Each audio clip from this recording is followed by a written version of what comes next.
चलो हेडिंग डालो, जीएसटी में returns under GST.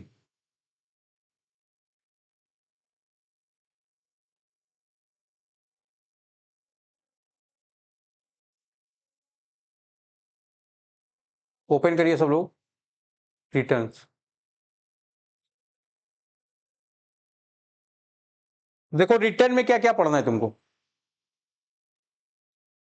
Furnishing of return पढ़ना है। फर्निशिंग मतलब कैसे आप रिटर्न को भरेंगे। फिर आपको भरना है फर्स्ट रिटर्न क्या होता है, पढ़ना है, भरना है।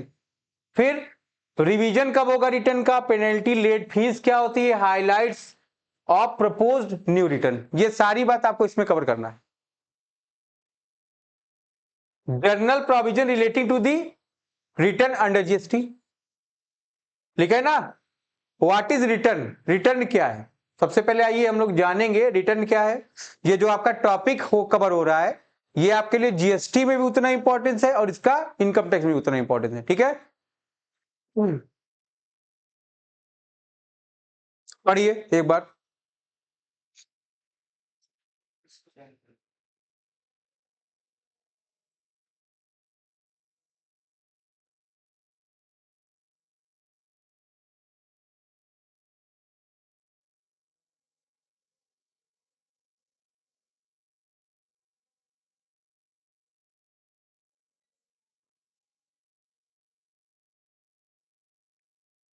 क्या लिखा है, return means any return. Return का मतलब कोई भी रिटर्न जो कहां प्रेस्क्राइब किया गया है और otherwise required to the furnished by और अंडर दिस एक्ट, ठीक है। जो फर्निश किया जा रहा है किस एक्ट के अंतर्गत, आई जीएसटी एक्ट 2017, ठीक है। या आप यहां आई जीएसटी लिखोगे, जीएसटी एक्ट 2017 लिखोगे। और the rule made thereunder, और इसके अंतर्गत जो रूल बनाए गए, जो रूल कहां पर बनाए गए, section 2 clause 19(7).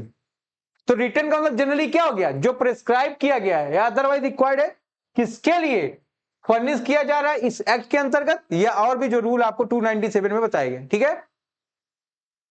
Return is a document, return मतलब क्या, एक डॉक्यूमेंट कंटेनिंग डिटेल्स। जैसे हम लोग पढ़े थे रजिस्ट्रेशन, तो रजिस्ट्रेशन भी क्या था, एक डॉक्यूमेंट में आप अपने लीगल प्रोसीजर कंप्लीट कर रहे थे तो आपको एक डॉक्यूमेंट मिल जा रहा था जो आपका आइडेंटिफिकेशन बता रहा था। उसी तरह ये भी है, contain detail of income which a taxpayer is required to file with the tax administration authority, ठीक है ना। तो ये क्या है भैया, एक डॉक्यूमेंट है जिसमें क्या होता है, डिटेल होती है इनकम की, ठीक है। जो टैक्स पेयर रिक्वायर कर रहा है फाइल करने के लिए, कहां पर फाइल करता है वो, tax administrative authority. This is used by tax authority to calculate tax liability, है ना।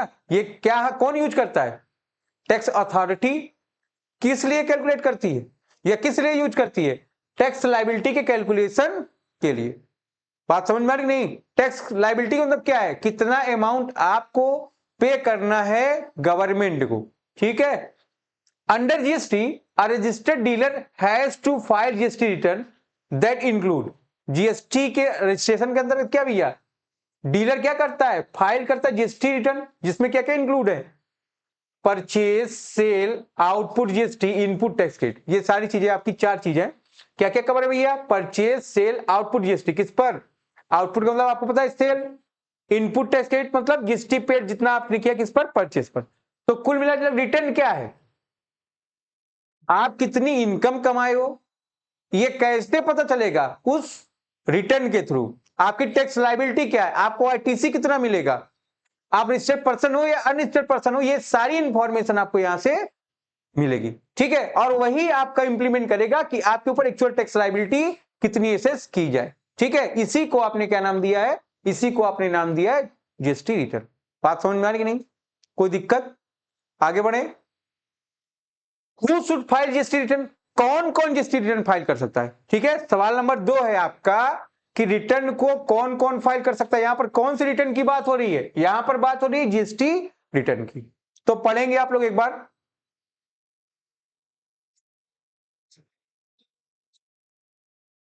इन the GST any regular business has to file 2 monthly return, है ना। कह रहा है अगर आप जीएसटी रिकॉर्ड में आते हो और रेगुलर बिजनेस कर रहे हो तो आपको 2 monthly return and 1 annual return file करने पड़ेंगे। कोई भी पर्सन, वैसे तो इसमें बहुत सारी रिटर्न है, आपको मंथली है, क्वार्टरली, ईयरली सब है, लेकिन अगर तुम रेगुलर बिजनेस करे तो 2 रिटर्न आपके अंडर आएंगे। क्या होगा, जिसमें 2 मंथली रिटर्न होंगे और 1 एनुअल रिटर्न होगा। बात समझ में आ रहा है आपके। This amount to 26 return in a year, ठीक है। लगभग 1 साल में कितने रिटर्न हो गए हैं, 26, ठीक है, ध्यान रखना भैया।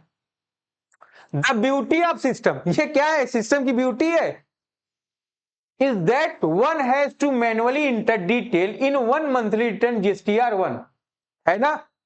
अभी जैसे उसने पूछा था कि जीएसटी रिटर्न में आप क्या कर सकते हो, तो रिटर्न 1 है जीएसटीआर 1। क्या कह रहा है ये, कह रहा है the beauty of this system that one has to manually enter detail of 1 month return. आप अगर चाहो जीएसटीआर 1 में मैनुअली रिटर्न फिल कर सकते हो। What is mean by manually, मतलब आप अपने हाथ से इसमें चीजें फिल कर सकते हो। अगर आप देखोगे जितने भी रिटर्न फिल किए जाएंगे, चाहे वो इनडायरेक्ट टैक्स का डायरेक्ट टैक्स का, सब कैसे फिल किए जा रहे हैं, ऑनलाइन। जो कह रहे हैं मैनुअली वो गांजा पियो है, ठीक है ना। बट ये क्या इकलौता है ऐसा जिसमें आप कैसे काम कर सकते हो, manually. The other GSTR 3B will get auto populated by driving information from GSTR 1। अब यहां पर जीएसटीआर 3B है, वो ऑटो पॉपुलेट हो जाएगा। कैसे हो जाएगा, जो इंफॉर्मेशन आप इसमें फिल किए होंगे, किसमें, जीएसटीआर 1 में, इसके थ्रू क्या हो जाएगा, ऑटो पॉपुलेट हो जाएगा। Filed by you and your vendors, जो कौन फाइल करेगा, आप या आपका वेंडर फाइल करेगा। There are separate return required to be filed by special case such as composition dealer, ठीक है। कुछ स्पेशल रिटर्न है जो रिक्वायर है फाइल करना स्पेशल केस में, जो कौन फाइल करेगा, कंपोजिशन के जो डीलर होंगे, है ना। अभी कंपोजिशन स्कीम की, कंपोजिट लेवी की हम लोग बात करेंगे, वाला चैप्टर भी आपको छुड़वाया मैंने, ठीक है। तो यहां तक आपको कोई समस्या हो बताए। तो पहली बात, जीएसटी कौन रिटर्न या जीएसटी रिटर्न कौन फाइल करेगा, कोई भी पर्सन, है ना। कितना फॉलो कर सकता है, कम से कम कितना फॉलो करना है आपको, 2 मंथली 1 एनुअली, और टोटल कितने फाइल करने हैं 26, ठीक है। ब्यूटी क्या है, जीएसटीआर 1 को आप कैसे फिल कर सकते हो, मैनुअली। फिर जीएसटीआर 3B क्या है, ऑटो पॉपुलेट होगा, किसके थ्रू, जीएसटीआर 1 की जो इंफॉर्मेशन होगी इसके थ्रू। फिर इसको कौन फिल करेगा, जो आदमी वेंडर सर्विस प्रोवाइड कर रहा है उसका वेंडर, ठीक है। और सेपरेट रिटर्न भी फाइल किए जा सकते हैं स्पेशल केस में, कब, जब कंपोजिशन डीलर। कोई दिक्कत आपको, तो ये है, इतने लोग आपके रिटर्न फाइल कर सकते हैं। यहां तक कोई समस्या हो आप बता सकते हैं, ठीक है। आगे बढ़ सकते हैं हम। फिर फर्निशिंग ऑफ रिटर्न, इसको आप आराम से पढ़ें।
हो गया।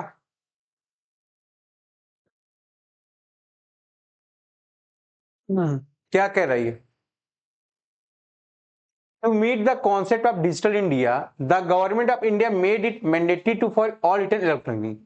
जब से मोदी गवर्नमेंट आई है, क्या कर दिया है, चीजें मैनुअली हटा दी गई। क्यों हटा दी गई, क्योंकि उससे काला बाजारी, है ना, और फ्रॉडलेंट चीजें बढ़ रही थी। तो उन्होंने क्या कर दिया, सारी चीजें उठा के कैसे कर दी, ऑनलाइन, कि भैया इलेक्ट्रॉनिक माध्यम में आप इसको सबमिट करो, और चोरी को बंद किया। तो वही कह रहा कि जब से कॉन्सेप्ट है डिजिटल इंडिया का, गवर्नमेंट क्या कर दिया, मैंडेटरी कर दिया, कैसे फाइल करना है हमको साइड रिटर्न को, इलेक्ट्रॉनिक फॉर्म। इलेक्ट्रॉनिक मतलब क्या, ऑनलाइन आप फिल करो इसको। फिर moreover one of the basic feature of the return mechanism in GST include electronic filing of return। तो पहला मैकेनिज्म जो इसमें चल रहा है, आपको जो रिटर्न फिल करने हो, कैसे फिल करने, इलेक्ट्रॉनिक माध्यम से, मतलब ऑनलाइन माध्यम से आपको इसको सबमिट करने। फिर uploading of invoice label information, auto populated of information relating to input tax rate from return of supplier to thereof recipient, invoice label information matching and auto reversal of input in case of mismatch. ठीक है, ऐसा क्यों किया गया भैया, एक feature इसका और बताया गया, बोला गया कि एक बेसिक फीचर क्या है, जितने भी रिटर्न है जीएसटी में, उनका मैकेनिज्म कैसे कर दिया गया, इलेक्ट्रॉनिक फाइलिंग से। आप क्या करना है इसमें, आपको क्या करना है, सबसे पहला काम है अपलोडिंग करनी है आपको, किसकी, इनवॉइस लेबल इंफॉर्मेशन। आप चाहे वो इनपुट हो चाहे आउटपुट हो, अगर उसके इनवॉइस है तो आप क्या करिए, अपलोड करिए। एंड ऑटो पॉपुलेटेड इंफॉर्मेशन, जब एक अपलोड करोगे तो उससे जो इंफॉर्मेशन गैदर होगी वो आपके रिटर्न में एक फाइल करते समय अपने आप जहां जहां वो इंफॉर्मेशन जानी, ऑटो फाइल हो जाएंगे, अपने आप फाइल हो जाएंगे। अब वो किससे रिलेटेड है, चाहे आईटीसी से, for return of supplier to there of recipient, चाहे वो रिसिपिएंट के रिटर्न से हो, चाहे इनवॉइस लेवल की इंफॉर्मेशन हो, चाहे ऑटो रिवर्सल ऑफ आईटीसी हो, इनके सब कोई भी मिसमैच हो, ये सारी चीज क्या हो जाएगी, ऑटो पॉपुलेट होने से क्या है, मिसमैच की समस्या खत्म हुई हमारी, कि मिसमैच नहीं हो, और अगर होगा तो क्या होगा, ना के बराबर, क्योंकि सॉफ्टवेयर के बेस पर है, डिपेंड है सारा काम। ठीक है, तो गलती की संभावना क्या होगी, कम हो जाएगी। जैसे ही आप एक में इंफॉर्मेशन फिल करोगे, उससे रिलेटेड जैसे आजकल देखो एफबी पर कोई क्या होता है, ऐड आता है, अगर तुमको खरीदना है तो तुम्हारा ईमेल आईडी ओडी सब रहता है, जैसे तुम उसमें फिल करते हो, ऑटो उसमें लिखता है ना, ऑटो पॉपुलेटेड, तुरंत फिल हो जाएगा। तो वहां पर गलती की संभावना क्या हो जाएगी, कम हो जाएगी। ठीक है, फिर the return mechanism is design to assist the taxpayer to file return and avoid ITC, है ना। रिटर्न का जो मैकेनिज्म है इस डिजाइन किया गया है, टैक्सपेयर उसमें अपना रिटर्न फाइल करे और आईटीसी भी ले सकता है। देखोगे under GST a regular taxpayer need to furnish monthly return, अगर आप रेगुलर टैक्सपेयर हो तो आपको मंथली रिटर्न फिल करना है, and one annual return. There are separate return for a taxpayer registered under the composition scheme. लेकिन अगर आप कंपोजिशन स्कीम में आओगे तो आपको अलग अलग रिटर्न फिल करने हैं, स्पेशल रिटर्न आपको फिल करने हैं। नॉन रेजिडेंट टैक्सेबल या टैक्स पर्सन हो, टैक्स पेयर हो, तो क्या करना पड़ेगा, आपको अलग रिटर्न फिल करना है। Taxpayer registered as an input service distributor, a person liable to deduct और collect the tax TDS TCS चाहे जो, and a person granted unique identification number. ठीक है, इस तरह के लोगों को भी क्या करना है, अपने अपने रिटर्न को फिल करना है, कैसे, जैसे गवर्नमेंट ने नोटिफाइड किया हो, है ना, प्रिस्क्राइब किया हो, जिस सेक्शन बताया हो उस सेक्शन के अकॉर्डिंग। ऐसा क्यों, जिससे आप जो लीगल कंप्लायंस है उसको फुलफिल करो, नहीं करोगे तो आपके ऊपर पेनल्टी इंपोज होगी, आपको इंप्रीजमेंट हो सकता है, आपके ऊपर जो रजिस्ट्रेशन कैंसिल का चार्ज है वो भी लग सकता है। ठीक है, फ्रॉडलेंट मैनर, ये सारे चीजें आपके ऊपर कंडक्ट हो सकते हैं। ठीक है, it is important to note that the taxpayer is not required to file all type of return. ये जरूरी नहीं है कि जितने भी टैक्स पेयर हैं उनको सभी तरह के रिटर्न फिल करने हो, है ना। अगर तुम जिसमें आ रहे होगे, जो रिटर्न तुम स्पेसिफाई किया गया, वो रिटर्न फिल करने के लिए आपको कंपलसरी किया गया है। ऐसा थोड़ी कि अगर तुम नॉर्मल टैक्स पर्सन में हो, तुमको सारी रिटर्न 26 के 26 फिल करने हैं, या तुम कंपोजिशन लेवी में आ रहे, तुमको और रिटर्न फिल करने हैं, है ना। जिस दायरे में आप आओगे, जितने रिटर्न के दायरे में आओगे, आपको उतने रिटर्न और उस दायरे के रिटर्न को उस अपनी लिमिटेशन के साथ फिल करना है। फिर in fact taxpayer are required to file returns depending on the activity they undertaken, है ना।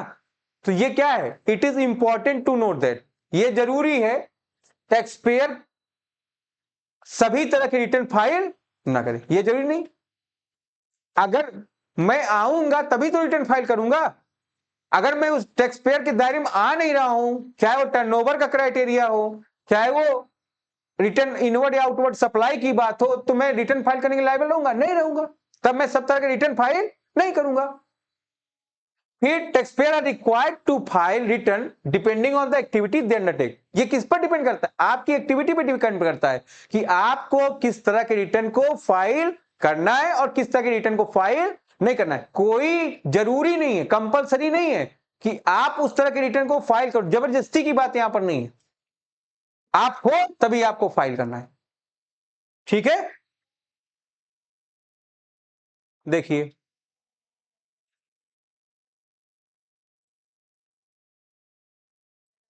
Return can be filed using any of the following method. आप इस किसी भी मेथड को फिल करके क्या कर सकते हो? रिटर्न को फाइल कर सकते हो। ठीक है, आइए हम लोग जानते हैं वो कौन कौन से मेथड है, कौन कौन से प्रोसीजर की हम रिटर्न फाइल कर सकते हैं।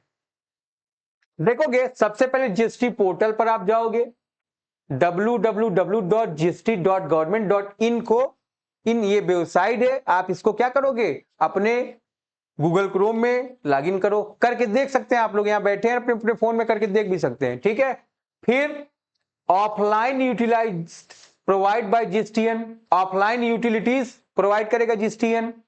ठीक है, वहां पर जाएंगे, फिर जीएसटी सुविधा प्रोवाइडर्स के पास जाएंगे। ठीक है, इनके ये 3 स्टेप्स हैं आपके इसमें काम होने हैं।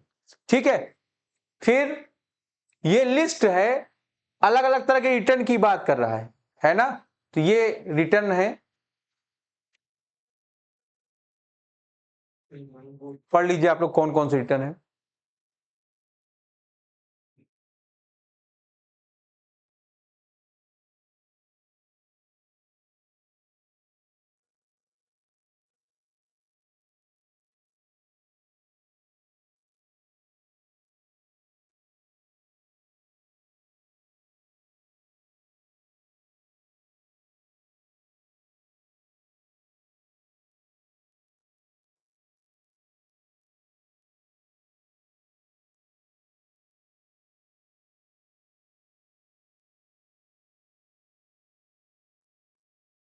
हो गया,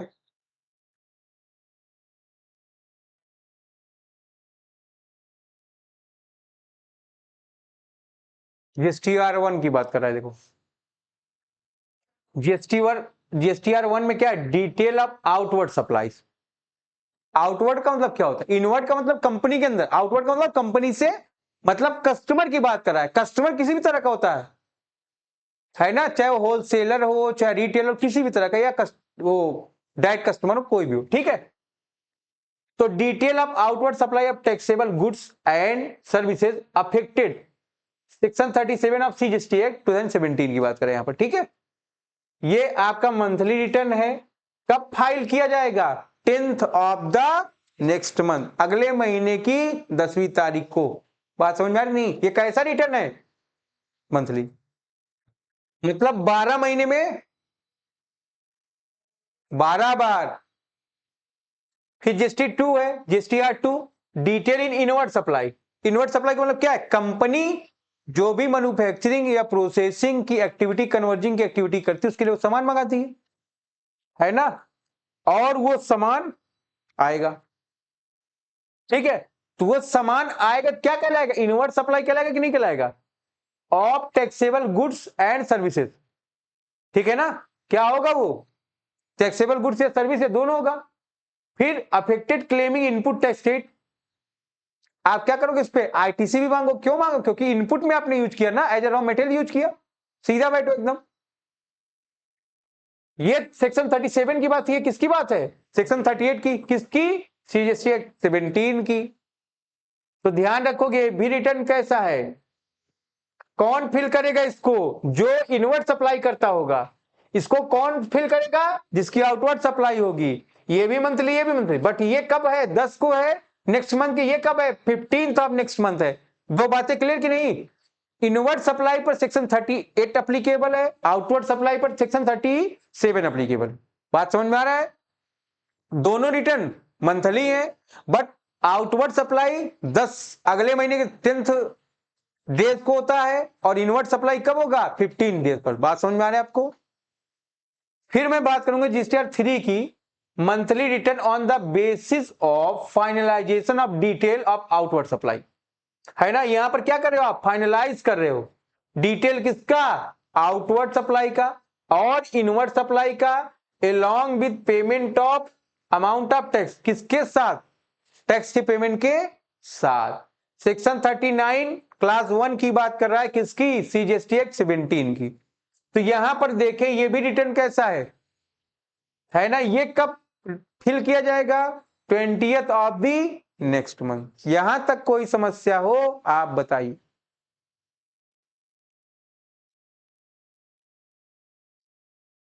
देख लो भाई सब लोग। तो return number 1 outward supply section 37, return number 2 inward supply, है ना, दोनों मंथली है, एक 10 का एक 15 का है। तीसरा क्या है, फाइनलाइज करो डिटेल, इसमें आउटवर्ड इनवर्ड सप्लाई दोनों है, किसके साथ, टैक्स के साथ, ठीक है। ये भी मंथली है, लेकिन ये कब जाएगा, 20th of the next month. बात समझ में आ रही नहीं, जीएसटीआर 3 ये भी कैसा मंथली है, कोई दिक्कत।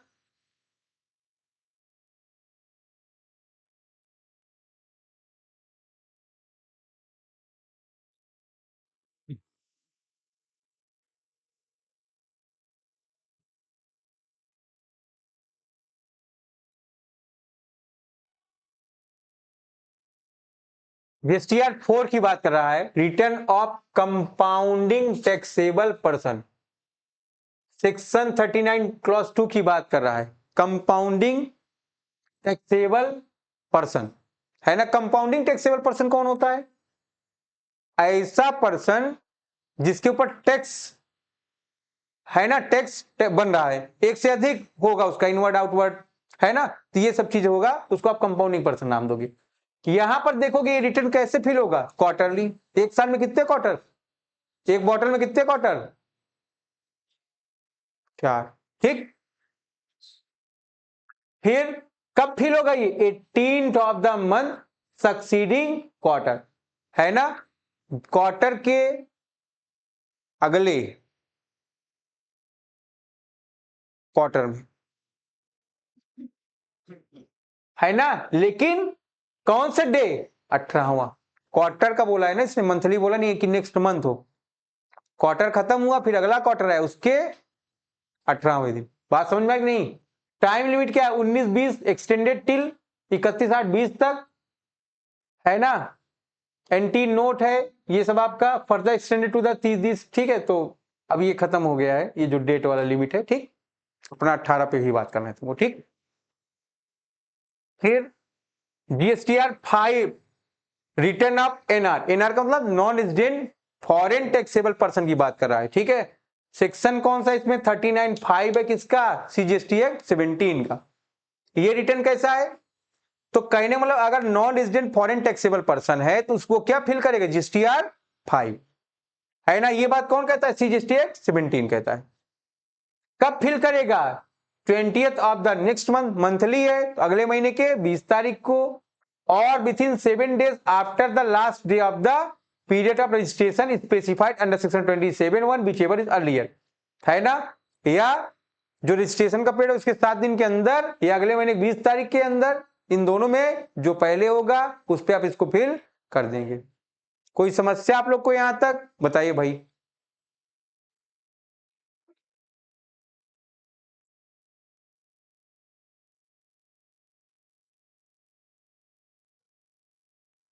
पढ़िए आगे पढ़िए, फिर मैं समझा रहा हूं।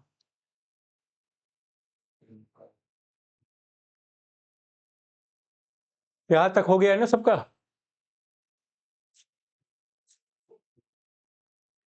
कितने रिटर्न है देख रहे हो,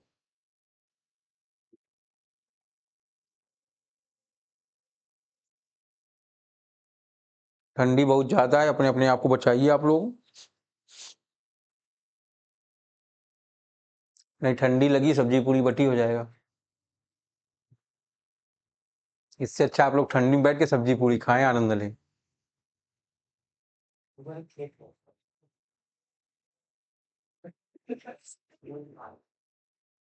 जीएसटीआर 6 देखिए, return for input service distributor. Input service distributor जो इनपुट सर्विस प्रोवाइड कराता है, section 39(4) of the CGST act 17 की बात कर रहा है। ये मंथली रिटर्न है, किसके द्वारा भरा जाएगा? Input service distributor. कब भरा जाएगा? 13th ऑफ द नेक्स्ट, अगले महीने के 13वें दिन या 13वीं तारीख को, ठीक है। फिर जीएसटीआर 7 की बात करोगे, रिटर्न कौन फिल करा है? Authority deducting tax at source. जो अथॉरिटी टीडीएस कलेक्ट करती होगी वो इसको क्या करेगा? फिल करेगा। सेक्शन कौन का है? 39(3) की बात कर रहा है यहां पर, सीजीएसटी एक्ट 17 की। कब फिल होगा? मंथली। किस डेट को होगा? 10th of the next month, अगले महीने की 10वीं तारीख को या 10वें दिन, ठीक है। यहां तक कोई समस्या हो तो बताओ।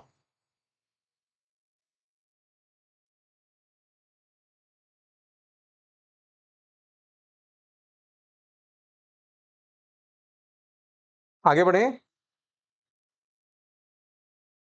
जीएसटीआर 8 क्या है? Detail of supply affected through e commerce operator and the amount of tax collected, ठीक है।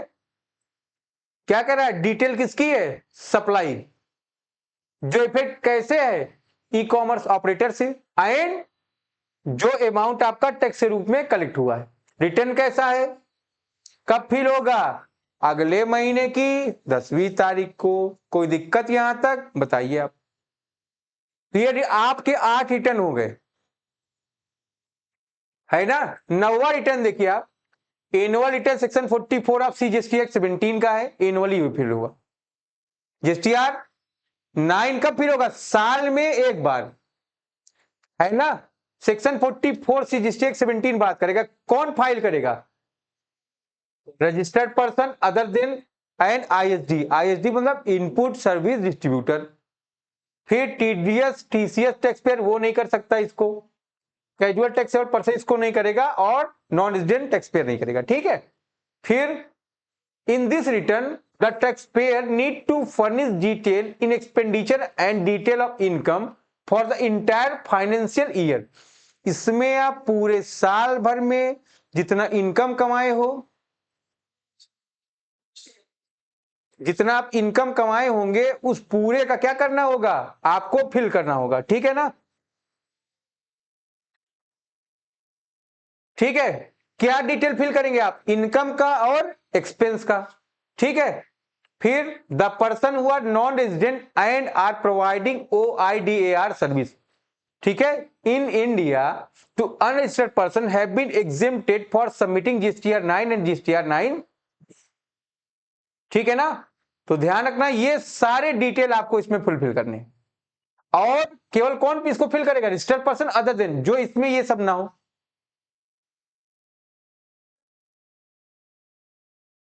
ठीक है। कौन नहीं भर सकता इसको? जो नॉन रेजिडेंट हो और जो क्या कर रहा हो? OIDR का सर्विस प्रोवाइड कर रहा हो, ठीक है। ये कैसा रिटर्न है? एनुअली, साल में एक बार भरा जाएगा। कब भरा जाएगा? 31 December of next financial year, मतलब अभी भरा जा रहा होगा। तो ये इतने रिटर्न की बात कर रहा है, ठीक है। यहां तक अगर कोई समस्या हो आप बताइए। 2 ठो और हैं अभी।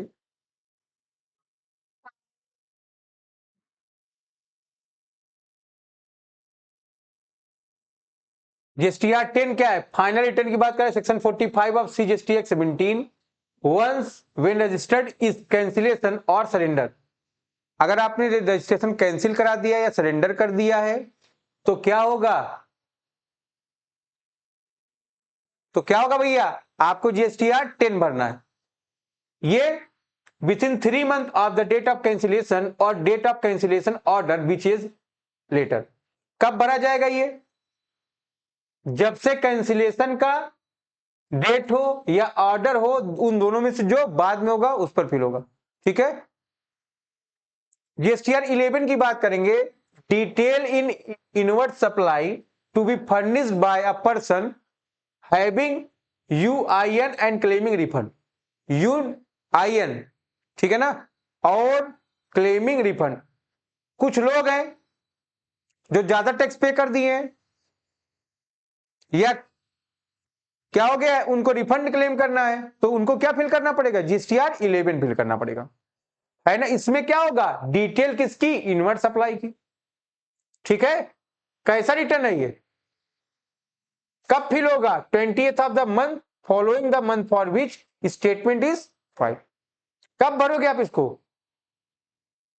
28th, 28वें दिन, कब, अगले महीने जब स्टेटमेंट आपने फाइल कर दिया होगा। तो ये टोटल कितने रिटर्न हो गए हमारे, 11 रिटर्न हो गए हैं। ये डिफरेंट डिफरेंट पर्सन के अकॉर्डिंग डिफरेंट डिफरेंट डेट को फिल करने, जिसमें कुछ आपके एनुअल हैं, कुछ आपके मंथली हैं, कुछ आपके ईयरली हैं, इन सब को आपको ध्यान देना, ठीक है। तो इसके बाद हम लोग अगली आगे की बातें अगले क्लास में करते हैं, ठीक है। तब तक के लिए आपको टाटा।